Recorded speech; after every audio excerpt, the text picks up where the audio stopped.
time we've put out at least 35 episodes, I think, something like that, if not more. So I'm proud of that, at least. So I'm back with my partner at Charles Chill FFB. Many people know him as Scott Connor, or at Charles Chill FFB. How you doing, Scott? What's going on? What a great intro. We actually let you do the introduction, and it was professional and really, really welcoming. So I'm glad to be here. Thank you, my gracious co-host. I'm working on my non-edgeability. I'm working on my my presentability. That's it. I'm trying to be more presentable to the general public. Yeah, no more of this edgy Shane. No, there's going to be edgy Shane with some charisma and some controversial topics that are going to come up. But no, I'm glad to be back. We haven't done an episode in, I think, maybe since the end of July, I believe, because I think we were talking about how awesome it was. We did multiple episodes in July, I think. All these months run together too. Okay, but didn't we do two kind of close together than July though? We literally did them 1 week apart and then never did another show again for the rest of the month. Yeah, we were talking how great it was that we were doing 2 episodes in a month, and maybe we're going to be on a streak now where we're doing, 5 in a month, and then 5 weeks later we're getting to another one. But so where are we at? What do we want to talk about? You want to get into? We have some trades, we have some stuff that was on our mind, but what's like the main thing you want to go over right now? So I had a fun talk on Twitter today with people. People telling me why Gabe Davis is going to be good. I asked for non-narrative based opinions. Let me ask you this: when people say vacated targets, is that narrative based to you? Because it's not statistically based on anything, right? I mean, it's statistically based in the sense that you're citing stats in the sense that like there's 200 available targets. But it's not analytically driven because there's no actual proof that those go to a player, that a vacated target is a thing, that it's not just absorbed by the whole offense. Well, I think when people say vacated targets, it has some merit in terms of if there's going to be opportunity available, it will bring people to at least look at those situations and say, like, let me look at who could get the targets, right? Mm-hmm. But I also think it has to be vacated targets in a situation. I mean, I always talk about quarterback efficiency. It has to be vacated targets in a spot that we are interested in to begin with, right? There's a lot of teams year to year that have quote unquote vacated targets, but then you say, oh, okay, there's a lot of vacated targets in like Jacksonville, for instance. There's some vacated targets in Chicago, for instance, but then you look at the players and the situations and you just gloss over them. Like you may be able to argue for a wide receiver on Jacksonville or a wide receiver on the Bears.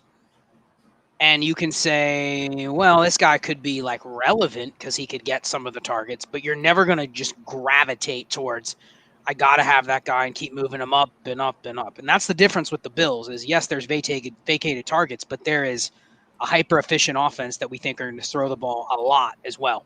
That's what's propping Gabe Davis up. So to get back to your original question, I think vacated targets draw you into what situations to look at, but it doesn't tell you at all like who's going to get the targets, like you were saying. So to say Gabe Davis is just going to get them because there's nobody else, that's where the flaw in the logic is.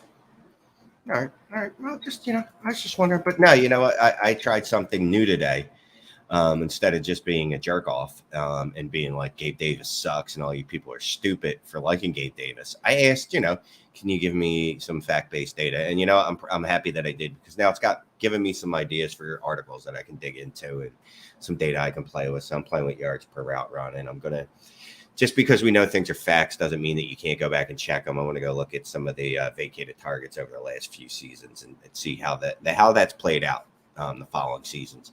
And if this just one final question, if vacated targets is a thing, then conversely, non-vacated targets has to be a thing, right? Yeah, I guess one or the other, they correlate. Okay. All right. Hey, we got some questions if you wanted to get into those. Well, I wanted to go over one more thing because you do it. Well, it has to do with the same topic, and it comes down to, we're big on looking at market share and trying to determine who is able to command targets. Forget about Because you can't say vacated targets are a thing, but then targets are earned for other players. It has to be either one or the other. And so then it's the argument for Gabe Davis is, okay, there's a lot of volume to go around. There's a lot of open targets to go around. There's an efficient quarterback there. You can see why the community esteemed him up to the value that he is. He's actually not a bad bet to finish as a top 40 wide receiver, just by default. If you told me he's going to get 100 targets, I'll say he's going to be in the top 40. Yeah, now, okay, so top 40 to me isn't a hit, and I don't think that's a hit to you either. When I say hit, and when I'm saying not a hit, but what I'm saying is that's his floor. His floor. He is not going to be phased out of the offense where he's no good. But I agree, if you're taking him at wide receiver 20, you're already milking in the fact that you're betting probably a tier above what his baseline should be. And that's my, I guess that's my argument that goes left unsaid sometimes, because I expect people to understand what's in my brain without me saying it for some reason. But I'd expect, with all the hype, that if he's not a wide receiver 2, at least a wide receiver 2, that he would be a major disappointment based off of basically, how people have hyped him up. Well, and conversely, though, people are still betting on Terry McLaurin, Darnell Mooney, and DJ Moore. And if they don't have efficient quarterbacks, the odds they're any different than Gabe Davis is minimal. And that doesn't speak to who's a good player in that group and who isn't. You're really kind of assessing situation in that range, right? You can acknowledge if DJ Moore gets 150 targets, but they're as bad as they've been in his career, he's not a great bet to finish in the top 20 either, right? So why are you paying wide receiver 12 prices for him? You see what I'm saying? So it's really, what kind of bet do you want to make? And I think you and I tend to lean towards, let's draft the good players that have a history of commanding targets and then hope that the situation or the efficiency or the concentration flips in their favor, which is why you would probably bet on DJ Moore, Terry McLaurin, Deontay Johnson. You're betting on all those guys over Gabe Davis, right? Yeah, no. Well, yeah, but maybe not at their cost. Like, I'm not willing to pay that much for DJ Moore. Obviously, if someone were to offer me DJ Moore for a 23 first, I'd say, well, you could keep your DJ Moore. Well, let's say all three of those guys are 10% more costly than Gabe Davis. You can acknowledge you're kind of making the same bet with all of them. They're just different ways to get to the failure that you're thinking can happen. Do you see what I'm saying? Mm-hmm. Yeah. Now, if you're talking about buying in Dynasty, I mean, I went through 2 weekends ago, I went through the adjusted target share. So I adjusted for literally every snap that the players played in their careers thus far and came up with their market share. Top 60 receivers right now, according to DLF ADP. And the data doesn't lie. Gabe Davis is one of 3 players with an adjusted target share under 12% for their career. And we're talking more than 2 years or more of sample size. And that's bad, right? If you've garnered less than 12% of the targets throughout your career, games and snaps that you've played, that's bad. Now, who are the other 2? Would you take a gander at their top 60 in DLF ADP at wide receiver? Who are the other 2 that are in that mix? No clue, because I probably don't even care about them. Well, you do, but you'll notice a theme. All 3 of them, if you just take, okay, well, I'm going to give you the 2 names besides Gabe Davis, and you tell me what all 3 have in common. So the second one is Allen Lazard. The next one is Marquez Valdez-Scantling. Now, you take those 3 players. Why the hell does anyone care about those 3? What do they have in common? It's the quarterback, efficient quarterbacks. Right. Yeah, hyper-efficient quarterbacks at that. Okay. Right. So you put those 3 on the Bears, the Seahawks, and Washington. Does anyone give a shit about any of them? No.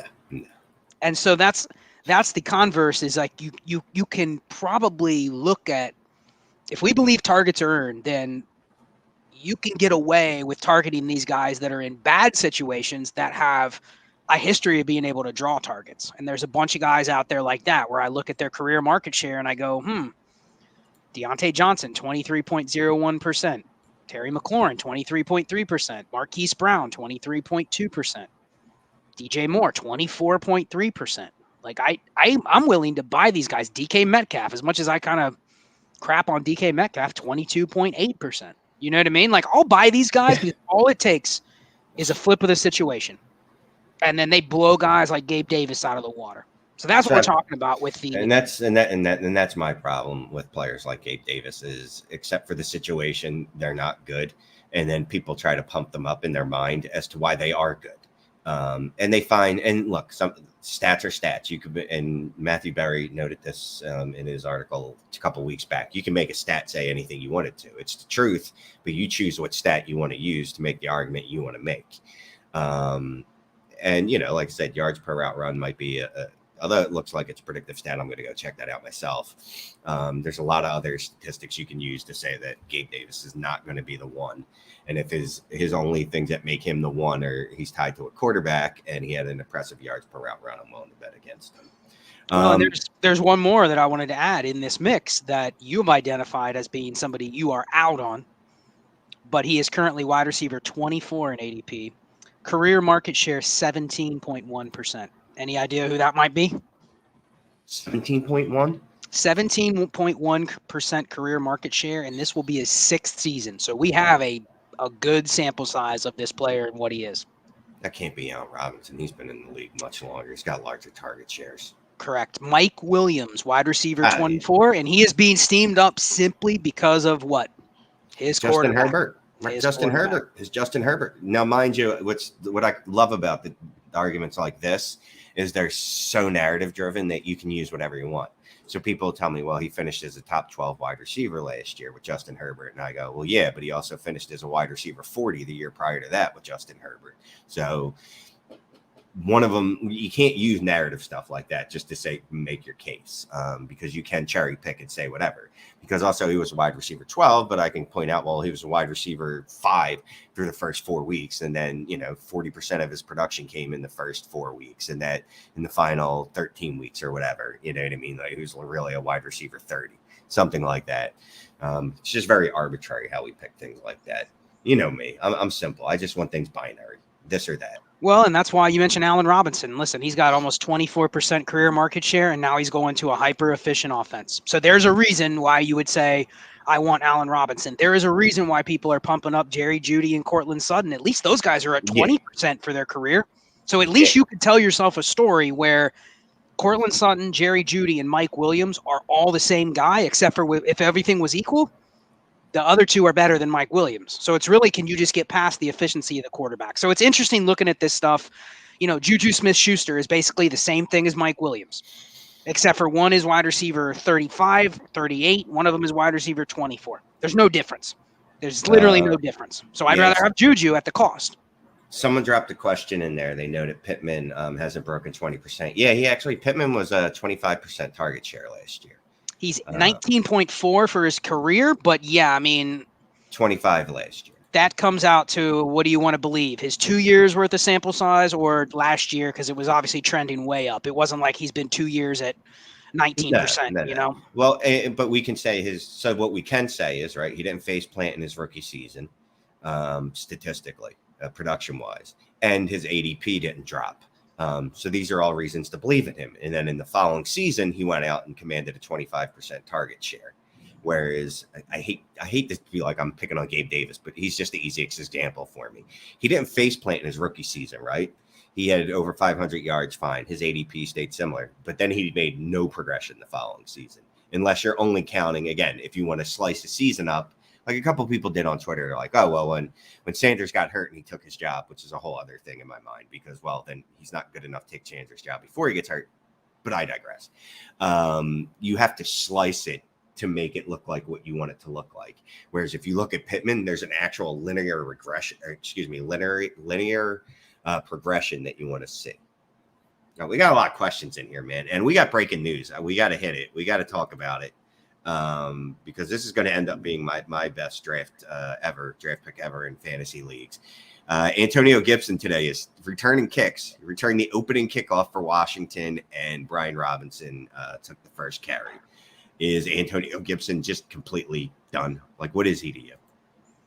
I'm buying as much Antonio Gibson as I can. You don't buy guys that had 300 touch seasons that have his athletic profile. Now that he's going not wide receiver, running back like 40 prices.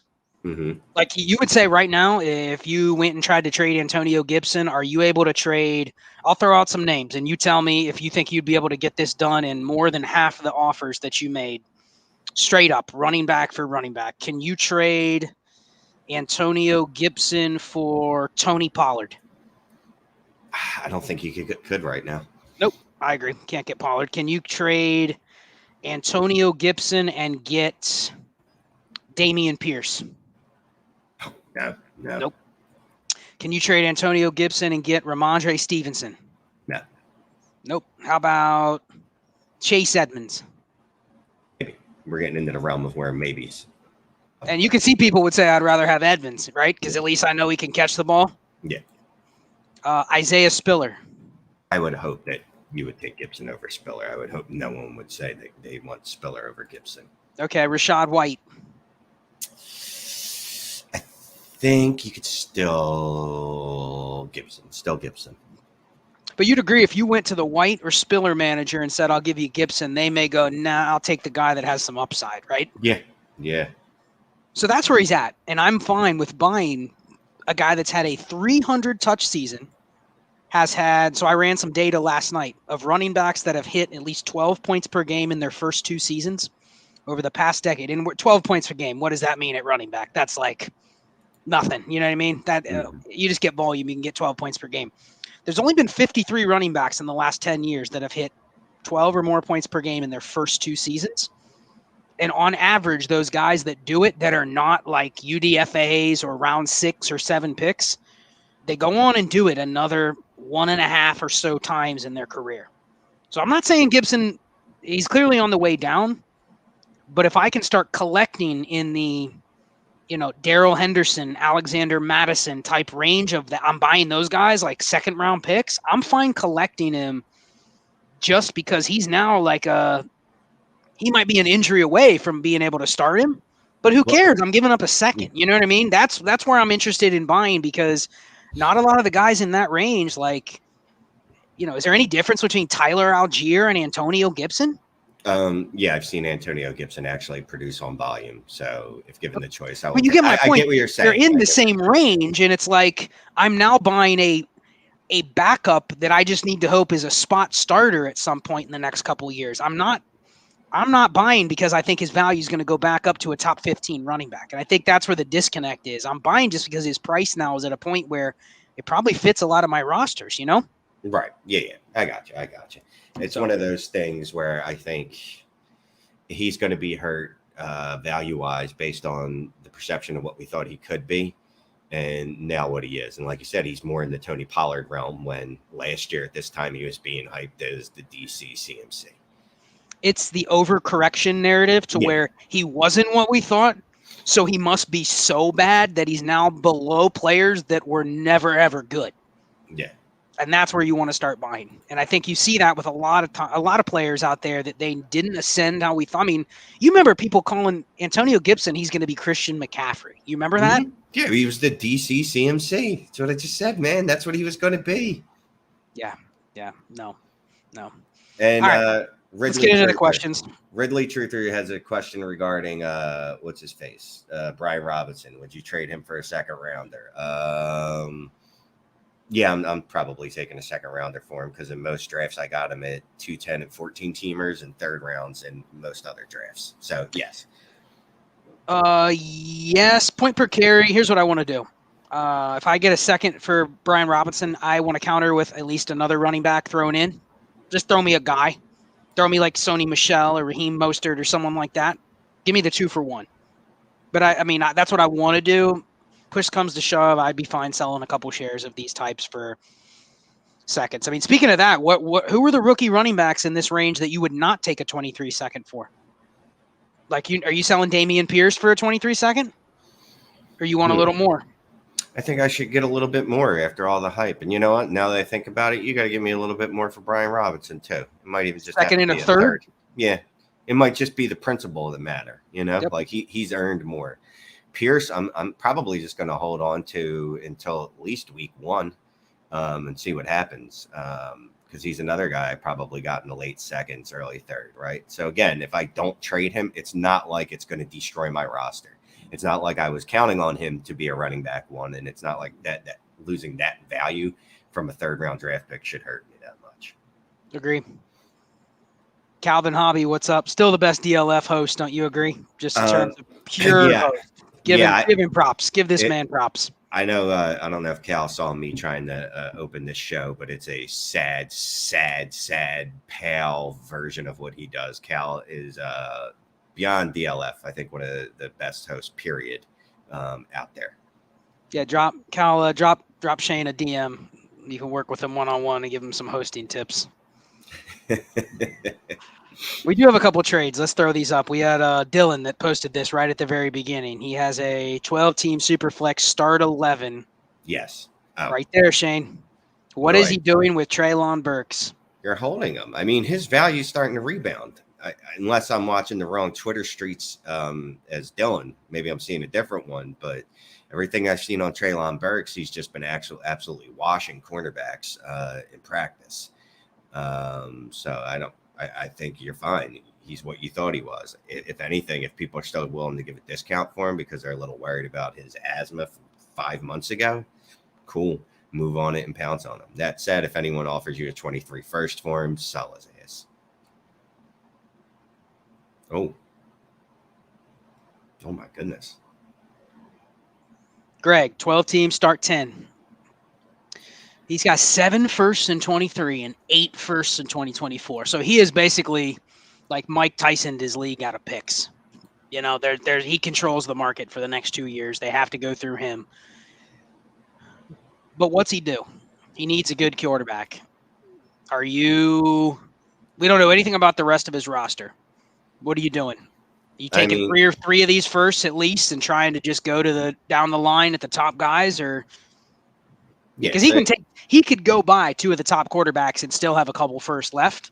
It's just what else does the rest of the team do? How would you start? Or he could do this. I mean, he wants to practice a little bit of patience too. Well, let's see. I have 7 firsts in 2023, 8 in 2024. First of all, I'll send 5 of those 2024 firsts. Well, maybe not 5. I'd offer 4 of those 2024 firsts for Justin Herbert, Pat Mahomes.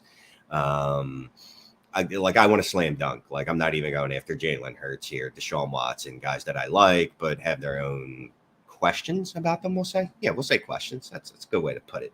But yeah, you could use up as much as 4 of these 7, 4 of your 2023 first and 4 of your 2028 first, to be quite honest with you. And if you wanted to build a team that's ready to contend next year, bang a bunch of running backs out of the draft next year.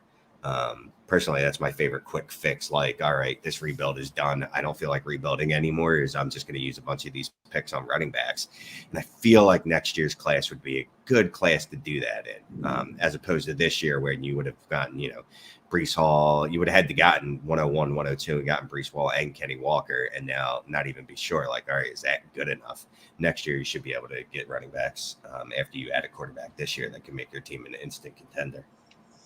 Yeah, Greg, you bring up a good topic that I've talked about a lot on DNC, has been that you don't want to go into your rookie draft, or you don't even want to direct a team in Dynasty heading into 2023 needing quarterbacks. Like, I don't want to say, I have 5 firsts next year, but my quarterback room is Mitch Trubisky and Daniel Jones. Oh, it's okay. I'll get 3 rookie quarterbacks next year. I'm okay taking rookie quarterbacks if they present the value on the board, but I don't want to guide my team in a startup and just punt quarterback. I would rather go the other way and trade some of my capital. I want to accumulate as much capital as I can, but I know Shane and I, if we got in a startup, we'd be fine accumulating capital by trading off of our mid-round picks to get future picks. But we're probably also trying to lock down the quarterbacks first, and then we'll trade back with the other picks and get 2-for-1s where we're getting future firsts in startup trades. But I want to go into the future with, like, the quarterback position locked down. You're in the opposite boat. You have 15 to the next 24 firsts. I'm assuming he doesn't have many quarterbacks. If you know what I mean? Like, I'm assuming he doesn't have like one ace quarterback in the hole. So he's looking at, how do I build a quarterback room? And I'd be fine with, you got 15 firsts. If you can manage to get 2 of the top 6 quarterbacks, and you can do it by giving up only half of those picks, I'd be fine with it, because you still have room to play with both drafts to essentially not have to worry about quarterbacks. Look, and I'll say, like I always say, quarterback's the one position I'm more than willing to overpay for, if that's what it takes, because that's I don't want to say it's the harder position, but I drafted Carson Wentz in startups a few years ago in the round 2 and thought like my world was set. You know what I mean? So if I can get a guy that I know and that was a lot of that was projection just off of one good season. You've got guys like Mahomes, Herbert, Josh Allen that have put 2, 3, 4 seasons together, strung together. They are what they are. At this point, they're elite. I'm fine for overpaying for them.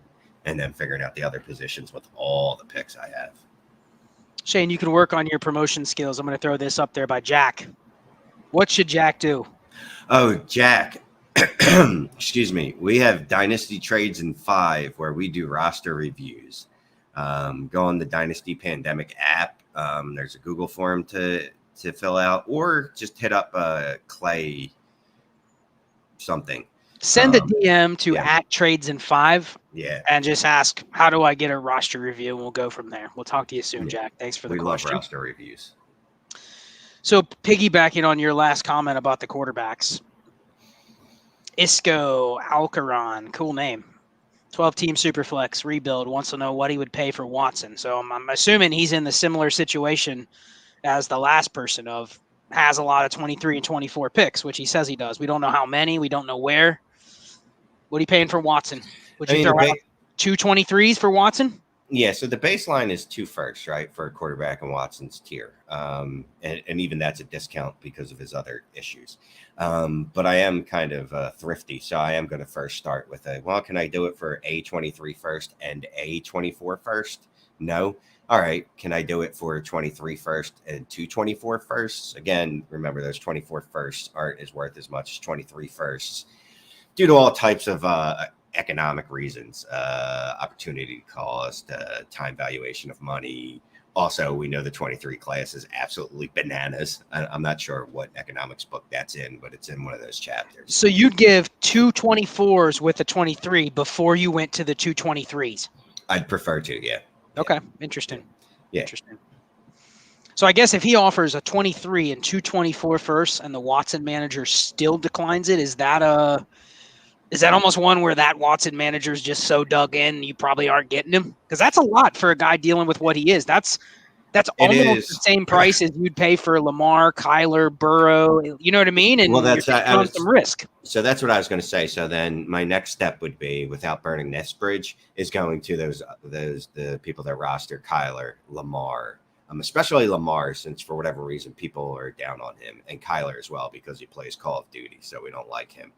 I would definitely go to those 2 first and see if I can pull that trade off. I'm not going to pay that for Burrow. We've talked maybe this is the first time someone's seen this show. Burrow doesn't bring the same upside as those guys do, quite frankly, because he doesn't have the rushing ability that they do. So you wouldn't pay a 23 and 2 24s for Burrow? No. Okay. No. What about Lance?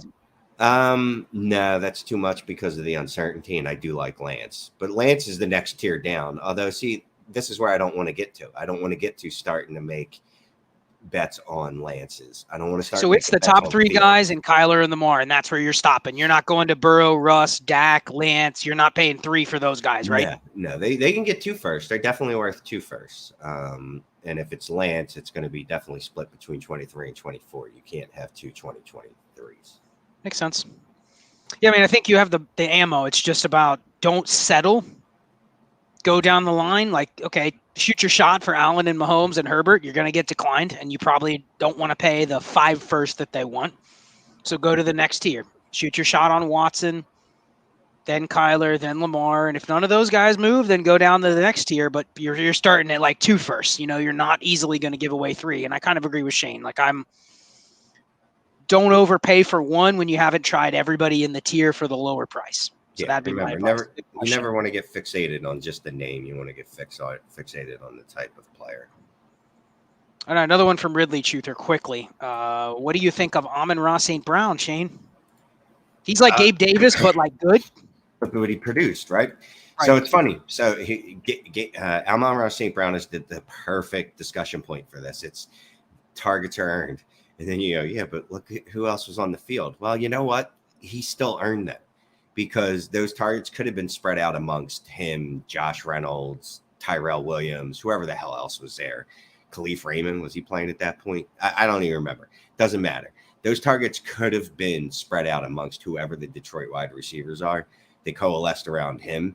I believe in him. I believe that as much as I was down on him after the draft, that the guy is a wide receiver too at worst.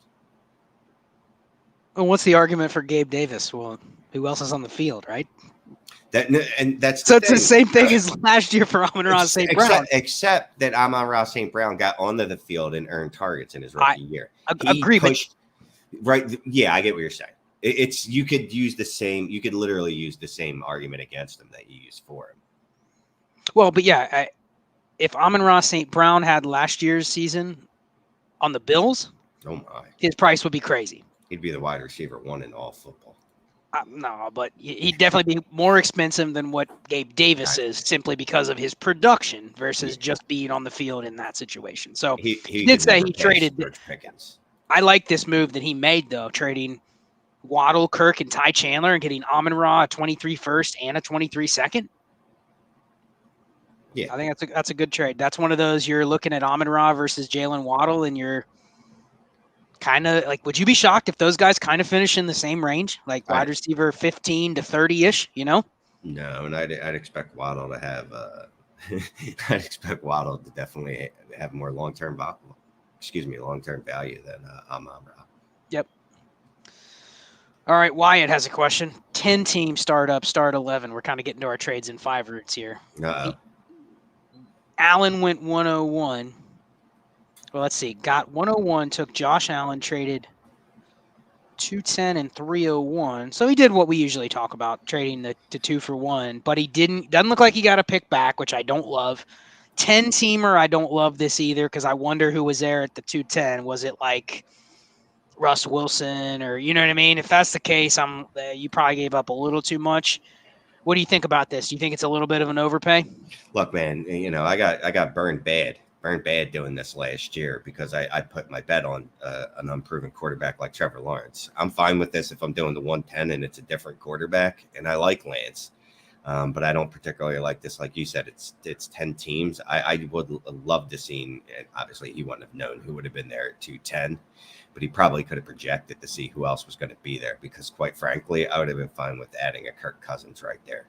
A guy that's going to throw for 35 touchdowns for the next 2 seasons, and I don't have to worry about it. If I could have gotten before the 110, if this would have been a deal to get to the 105 and go get Kyler, Lamar, Deshaun, I love it. But when you're getting into the questionable guys like Lance, it scares me. And look, it could pay off, right? If Lance hits, then this was a great deal. If Lance does what Lawrence did last year, your team's going to really be bad this year. Yeah, I agree with that. I think it's just one of those where I like the process. The only thing I would have maybe done different, if you were committed to Lance, that's your guy. I get it. Definitely, if you do this trade, even if it's a 10-team, I want to try to get another pick back, especially a 10-team. If I get like an 8th-round pick, that's actually more like a 6th than a 12-team, because there's some players that are removed there because there's less players per round. So you just want to try to do a 2 for 2, even if you get a later pick back. So this is our boy Arnaud from DNC. He wanted to know how I'm functioning after the DNC Zoom chat last night. Yeah, about 5-hour marathon. I think you were on for like 2 hours or so and then checked out. But no, I had a short night. I only was with you guys for about an hour. Yeah, it all blended together for me. But appreciate the super chat, man. Appreciate your support. Love it. Thank you. A couple more, Shane. Nate Dogg FB52 wants to know about Jonathan Taylor. Feels like the market is extremely limited on him. I agree. The only team that makes sense for a trade is a contender with massive depth, but there aren't many of those managers. Yeah, you don't see JT moved a lot. And if you do, it's like it needs to be this deal. And then when you quickly look at that deal, you go, why the hell am I giving Breece Hall and a 23 first for JT? Like if I'm the one that has to pay up for JT, I almost look at it and go, I'll just bet against him because running backs are so volatile. So, yeah, I mean, have you seen any JT trades? No. And it just, you're not going to. I mean, I believe it's 2 weeks before the season now. Is it 2 weeks before the season? I don't think you'll see many 2 weeks before the season, because anyone that has them on their roster and realize that like they shouldn't have JT on their roster, it's not going to go well for them, has probably already moved him. There's going to be a window in season, though, when people are going to be willing to pay up when they're looking for a title, when they're title hunting. You just have to hope that he doesn't get injured until then. I made one with Ruben. I gave up JT and Kenny Pickett for Najee Harris and Mac Jones. Interesting. And that's, I can see where people would take the JT side because they go, if Kenny Pickett and Mac Jones are even in the same stratosphere, then I basically gave up Jonathan Taylor for Najee Harris.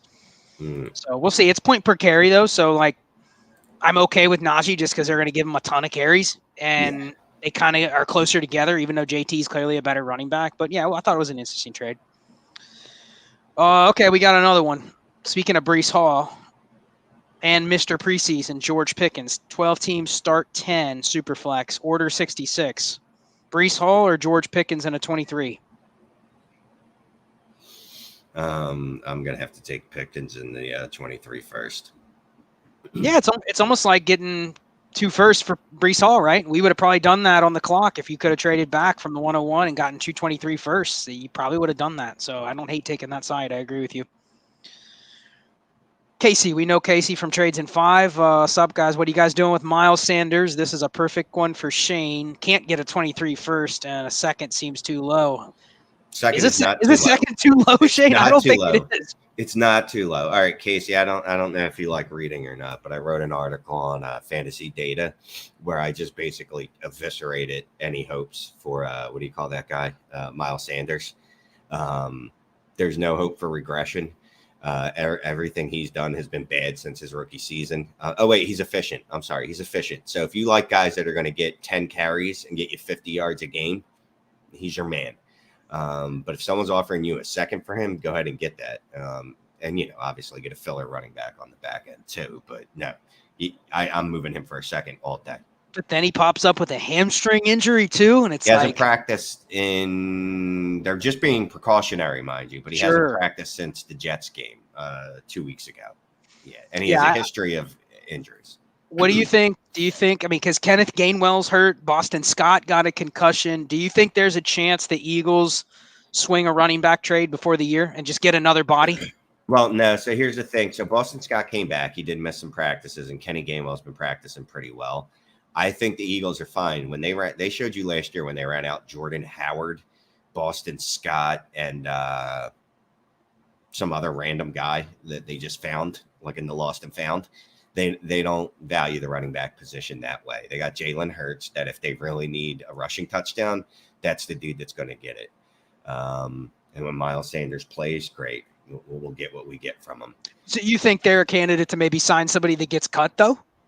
I would say that, yeah. They would definitely be watching because they're if they can upgrade on Boston Scott or Kennedy Brooks, they might add another body, right? I think more if they can upgrade on Kennedy Brooks or Jason Huntley. The last 2 running backs on their roster. I don't think they're particularly looking for a guy to upgrade over Boston Scott. He's kind of got a role there. Because they love him, right? Yeah, he's got a role, and it's apparently to beat the hell out of the Giants every 2 weeks a year. I'm going to get goal line carries because he's big. He's like a bowling ball. He had double the goal line attempts as Miles Sanders last year in less games. No, he's a sneaky guy I've been stashing because there's a shot he scores 8 touchdowns, and you're like – He's one of those any given week, because you would agree you want Eagles running backs on your team, right? You just want them as cheap as possible, but there's going to be some startable weeks from the Eagles, so I'm trying to get as much Boston Scott as I can. Oh, I've Boston Scott all over the place. He's one guy that I will just not let go. And when they didn't tender him, I was a little worried for 3 weeks in the offseason, and they brought him back into the fold because there's no other team that he would be good on except that team. Yep. Luck 12 teams start 10, 6-point passing touchdown. Swift and Tua or Kyler in a 23 third. 12 teams. It's Kyler for me. Kyler, pretty easily. It's not even particularly close. I mean, if it was Swift and Kirk Cousins, if it was Swift and I don't know, Dak Prescott. Oh, that's selling Dak Prescott low. Let's say Kirk Cousins. That's a good level. Then I'd have to go, I don't know. But Tua, not doing it for me.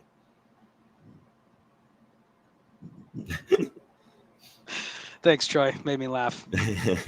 Let's see. We got a couple others. Oh, update from Wyatt. He got a 7-10 back in that Trey Lance trade. So that's not so bad. That's going to end up being, what would it be, the 70th pick in the startup. So that's like a late 6th in a 12 team. So that's good value there. And Wyatt, see, and this is a good point too, though. Like, see, you mentioned that 7th, like it's not important. You know, that's important in the startup. That's an important pick. That's an important. I mean, in that important asset. Honestly, that's like the 6-10 or yeah. That's going to be the 6-10 in the 12 team that you might be able to get, you know, like Zeke Elliott falls there or something like that. You know what I mean? And you're like, oh, I can use this player. Like that's definitely a starter. So that's why it's important to get that second piece back and not just give away 2-for-1s, even if you're trading way up. Can you find the question from Alex? Alex Peak. He had a startup question. The only reason I'm asking is because he did ask me in my DMs, and I was like, dude, come on our live stream. There we go. There you go. Shane got a question on Twitter from Alex. How soon do you like to take one of the big 3 QBs in a 1 QB league? 6 point, 25 yards per point. Round 2 too soon. I'll let you answer this one because you're the big, like, I'm overpaying for quarterback even in 1 QB, even though we don't play 1 QB. Appreciating all these super chats that are helping DLF out. Yeah, I'll get to those. I'll get to those. Those go to DLF, not us. Just that's all right. They'll hook us up. For that, just go buy. Go make sure you have a membership to DLF, man. Yeah. Anywho, yeah, you know me, so I'm kind of like in 1 quarterback leagues. I want an elite quarterback, but only an elite quarterback. After that, I don't care. After the top 12 wide receivers, after the top 10 running backs, and after the top 3 tight ends are off the board is when I'm fine with drafting a quarterback. So what you find is that might end up being around 4. And I'm okay with that but it's got to, again, and I'm going to be specific here. It's not any top 12 quarterback because those aren't all elite quarterbacks. Charles, Jesus Christ. Scott has done breakdowns on this before of the scoring differences, the haves, the have-nots. It's literally got to be Pat Mahomes, Justin Herbert, Josh Allen, Kyler, Lamar, Watson if you're feeling dangerous.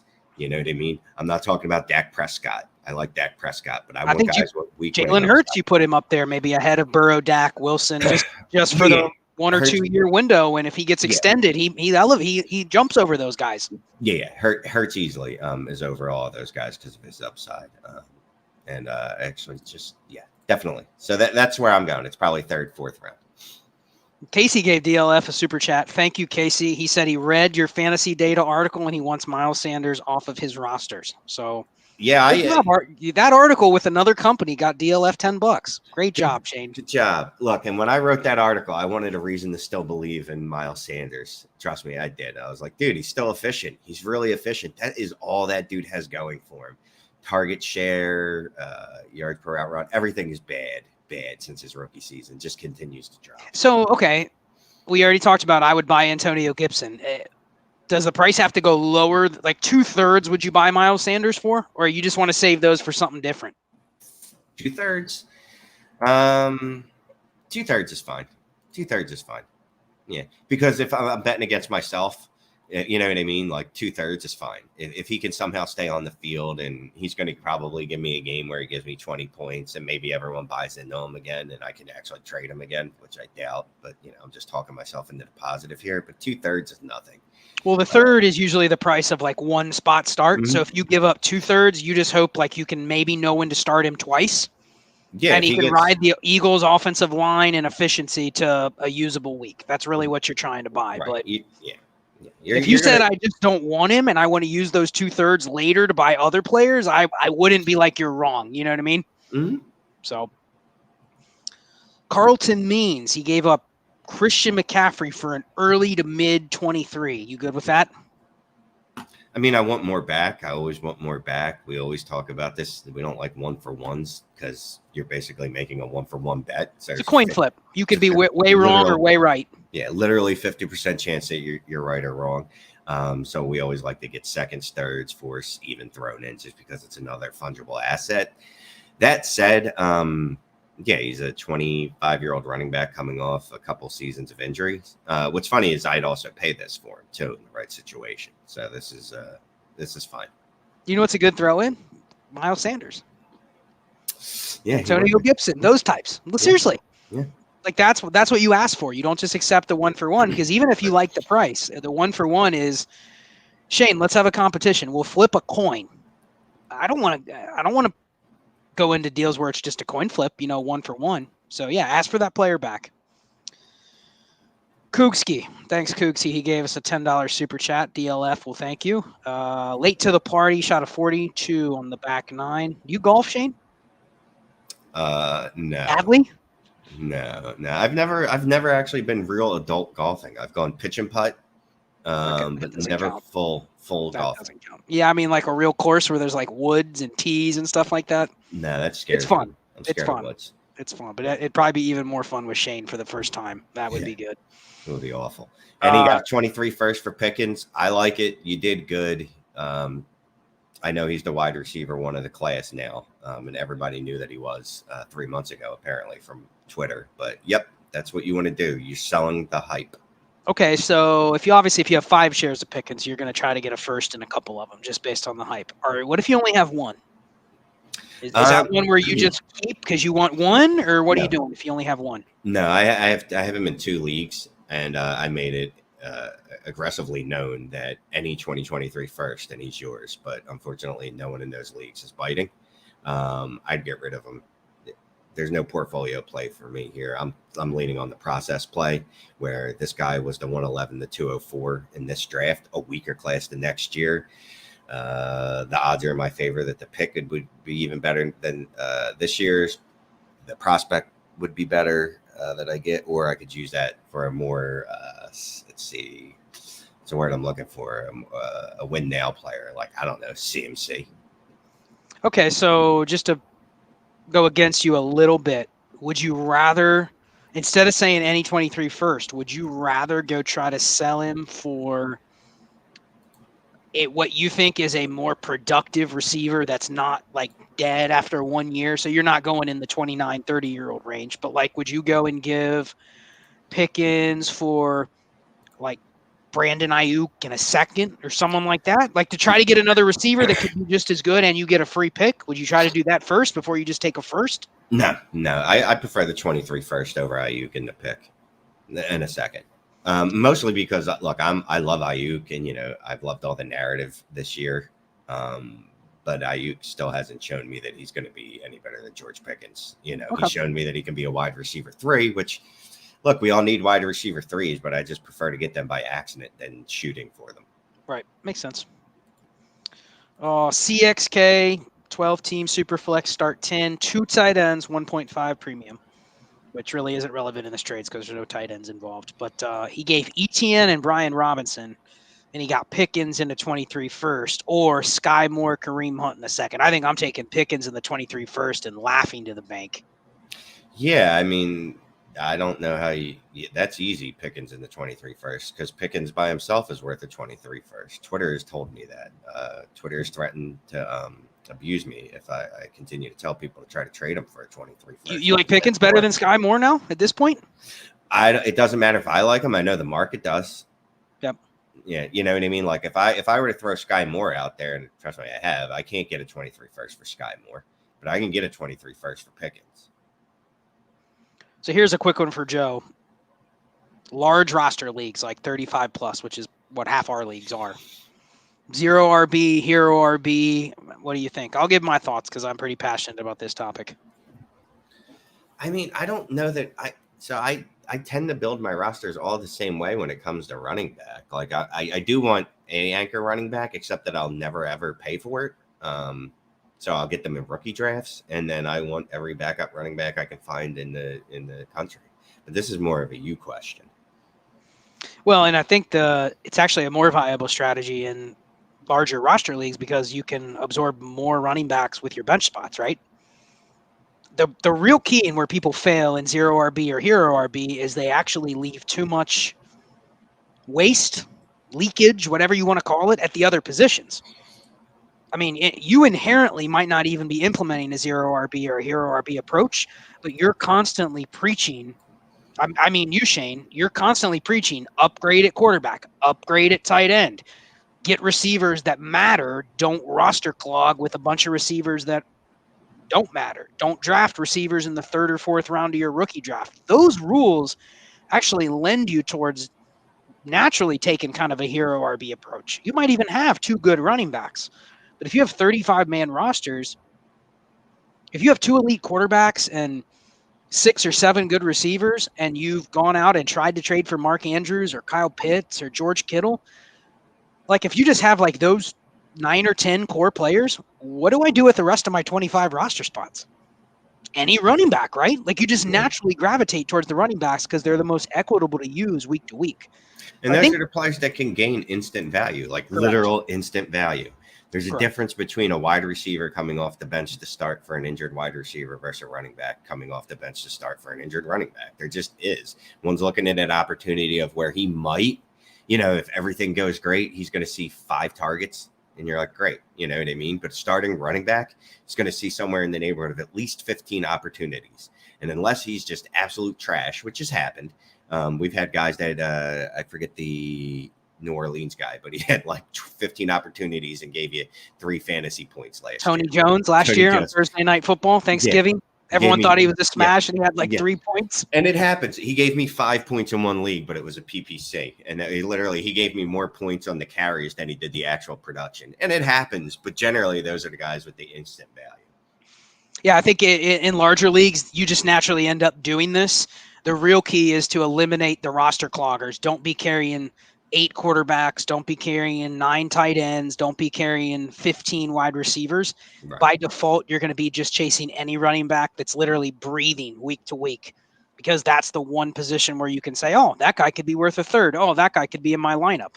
So you're just naturally gravitating towards that. So good question, though, Joe. All right, we have a couple more. We're stopping at 5, but I wanted to get a couple of these in, Shane. This is a good one. It might take us a couple minutes. So if we miss out on a couple, come back, maybe hit us up on Trades in 5, or hit us up on the Next Man Can Chill, whenever that is. Next week. All right, he's got a rookie draft tomorrow. Lucker again. What would be your top 12? Just rattle them off. Superflex top 12 right now. Brees, and then where do you start? Drake London too? Yeah, it's still Brees. It's Drake London. 103. Burks. 104. Wilson. 105. Pickens. Ken Walker. I might have to go Pickens here under the assumption that I'm immediately trading him, which is fine. It's okay to pick people that people like better than you. I think Pickens will go in the top 6, so I think you're spot on. Whether you like him or not, someone will take him that high if they have the opportunity. So who's next? Sky or Kenneth Walker? And I got to lean the running back. Ken Walker, even with the hernia. And then I'd go Sky, who I love, who hasn't really had that great of a camp. No, I don't want to say he hasn't had a great of a camp. He hasn't had a buzzed about. He hasn't had a George Pickens camp, okay? Right. That's what I needed from your receivers have. Yeah. And then obviously my boy, did we already take Treylon Burks? We went Brees, London, Burks, 3. Yeah. Garrett Wilson, 4. Pickens, 5. Yeah. Walker, 6. Sky Moore, 7th. Would you go Olave here, 8th? Oof, man, Olave's having a great camp too. I think I hate to do this to myself. I might move Olave up over Sky Moore. Okay, so Olave and Sky, though, top 8. You would take them over Jamison Williams then because of his injury? Yeah. Okay. And honestly, I think Jamison Williams, I think Amon-Ra St. Brown is the alpha on that team. I think Jamison is the complementary. Oh, imagine what he could do on 90 targets. And you're like, well, if you can imagine all you want to, he's never going to see more than 80. So those are the top 8. Here's where it now gets interesting. You still have, obviously, like Jamison Williams. You still have Jahan Dotson. But then you also have the running backs, James Cook, Dameon Pierce, 9 through 12. You got to squeeze James Cook in your first round, don't you? Yeah, he's coming off the board now. Okay, 109. So final 3. Where would you go? I think I'd still go Jamison Williams at 110. Yeah, you know what, though? I've seen Dameon Pierce getting traded for 24 firsts. So I might go Dameon Pierce here and then see if I can pimp him out for a 24 first. So is Pierce definitely in your top 12? I think he has to be. He has to be. And again, it's not because I particularly like him. I did like him as a later round guy, but now the fact that I can move him, same with Pickens. Both those guys have moved up because I can move them for additional assets that I didn't know was going to be an option. I think that's the takeaway. And once you get past that, if you want to take Dotson or, you want to take any other running back, I don't think you can go wrong once you get past like the top 9-10 picks. Then it's just kind of get your guy. If you said I want to take Rachaad White or Isaiah Spiller or any running back over any other receiver, right? Like I'm fine with that. Kenny Pickett, is he in the first round?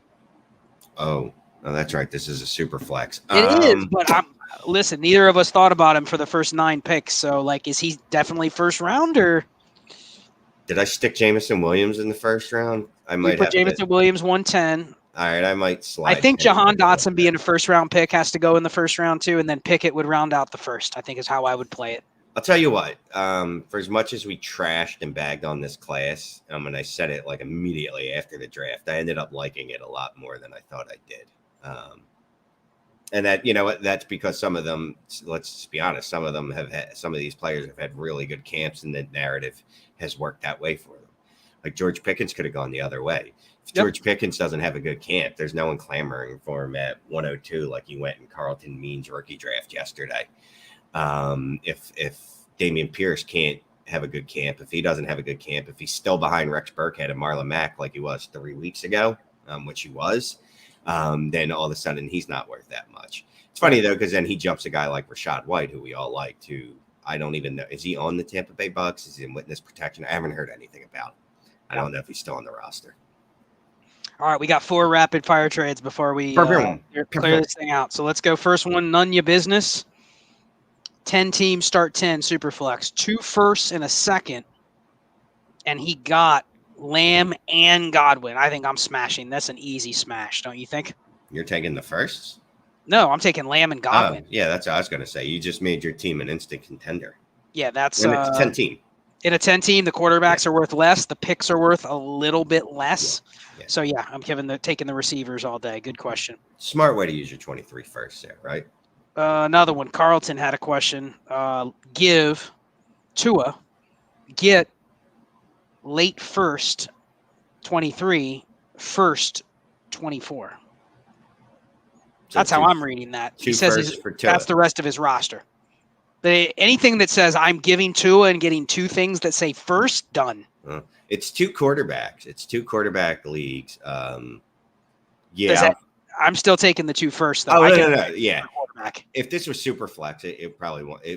Not probably. The fact that it's 2 QB doesn't really change my equation because of who the player is. It's Tua, and I don't believe in Tua. So 2 first for him, especially when my other quarterbacks are Watson, Mahomes, and you're rebuilding. So guess what? I'll let my Watson sit on the bench for the first 12 weeks, and I'll start Mahomes and Jacoby Brissett. I don't know. Doesn't even matter. You find someone to start. Well, I think the rebuilding part is key here. If he said I'm the best team in the league and I only have Watson and Mahomes and it's 2 QB, okay, I can understand aggressively just trading my second quarterback, even though the value is still there. But if I was a contender, then I'd be tearing up from Tua. Right. You'd be adding the 2 first. Or either way, no matter rebuilding or contending, Tua is not it, and he'd be getting moved. Take deals like this. Agree. Yes. YWL, hey guys, what do you think of Fields, Higgins, and a first projected late? And he gets Jamar Chase, Davis Mills, and a 24 first. Interesting. I'd say Chase for Higgins and the 23 first is close-ish. But then he's getting basically a 24 first and Davis Mills for Fields. This is an interesting trade. What side are you on? I got to lean the Fields side. And it's hard because Chase is the wide receiver 2 in Dynasty. But it's not by a lot, but I'm leaning the Fields side. Are you then trying to take 2 of those pieces, like the first and Fields, and getting a better quarterback? Yeah. But then I'm kind of, I definitely would do something else. See what other quarterbacks I have on my roster. So assume he could turn the 23 first and Fields into Lamar Jackson. Well, yeah, that's a slam. Then it's Lamar Jackson and T. Higgins for Chase, Davis, Mills, and the 24 first. And on paper, you would take the Lamar side in that all day. So I think that's how I would try to play it. Slam dunk. Yep. Last one, Ron T. Hey, fellas, which side in Dynasty wins? PPR. We're ending it on this, Shane. Like, that's not a super sexy trade. But Sky Moore, Dawson Knox, and Robert Woods for a woof other side. Christian Watson, Melvin Gordon, Hawkinson. I think I'm taking all down tier from Hawkinson to Knox. And Sky Moore is really the only other guy I want. And and here's the thing: Knox is viewed in the community as well as Hawkinson. Him and Hawkinson could basically be the same thing too. Yeah, and I mean, I've trashed Knox. I did an article on him telling you why he really isn't that good. But look, he could always see a positive regression in target share because he only had like 13% last year. It doesn't take much. If Gabe Davis isn't busy catching 400 passes a week, maybe Knox will go out there and get 6 targets or so a week. Especially in PPR, I'm fine just saying, I don't have a good tight end. Yeah. I don't want to overpay for Hawkinson because he might not be a good tight end, and I'll just take Knox and start him and hope he, has 6 weeks where he gets 15 points, and I'll live with the 0s or the 2s that he gives me because he doesn't score a touchdown. Right. So that's it. Mannequin Chill signing off. We had a lot of questions that went unanswered. Apologize for those. We just got so many of them, and but stop at some point. But the original goal, and I specifically told you, was it's got to be a tight half an hour because I'm ordering pizza. So I put off ordering the pizza till 10 minutes ago. But now we got to go because I got to feed my children because by law you have to feed kids. Yep, and those were those things in the background running around. Yeah, the one threatening me was one of my children. All right. Well, we appreciate everybody. DLF for the platform. You can find us at Charles Chill FFB, at Shane is the worst, Dynasty Trades HQ, Dynasty and Chill, Trades in 5. Check our Twitters. Anything we're doing is probably going to get retweeted and farmed out there. Engagement on Twitter. Yep. So. And if we didn't get to a question, feel free to ask one on the when this is posted to the thingy. I look at them. I'm a narcissist. Yeah. He is. He definitely is. But hit us up. We'll do another Mannequin Chill. Who knows when, but we'll let everybody know 20 minutes before we go live. So thank you. See you next week.